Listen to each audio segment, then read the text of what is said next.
माथेरान पर्यटनस्थळी ब्रिटिश काळापासून सुरू असलेली हातरिक्षाची प्रथा म्हणजेच माणसाने माणसाला ओढण्याची प्रथा सुरू आहे।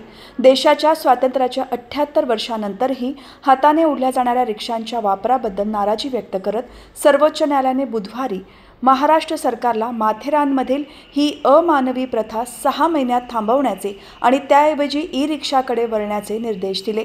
माथेरानमधील हातरिक्षा पूर्णतः बंद करण्याचे आदेश देताना भारतासारख्या विकसनशील देशात मानवी प्रतिष्ठेच्या मूलभूत संकल्पनेविरुद्ध असलेल्या अशा प्रथेला परवानगी देणे सामाजिक आणि आर्थिक न्यायाच्या घटनात्मक प्रतिज्ञांना कमी लेखते, असे मुख्य न्यायाधीश भूषण आर गवई, न्यायमूर्ती के विनोदचंद्रन आणि एन.व्ही. उंजारिया यांच्या खंडपीठाने म्हटले आहे। माथेरानला दरवर्षी लाखो पर्यटक भेट देतात।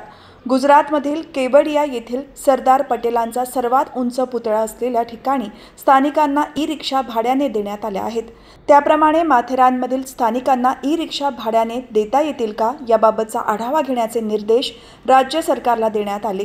खंडपीठाने म्हटले की माथेरान हे एक पर्यावरणपूरक गिरीस्थान असून या ठिकाणी आपत्कालीन वाहने वगळता मोटारींवर बंदी आहे। त्यामुळे पर्यटक आणि वस्तूंच्या वाहतुकीसाठी हाताने ओढलेल्या रिक्षांवर अवलंबून राहावे लागते। 6 महिन्यात हातरिक्षा टप्प्याटप्प्याने बंद करण्याचे निर्देश सरन्यायाधीशांनी दिले।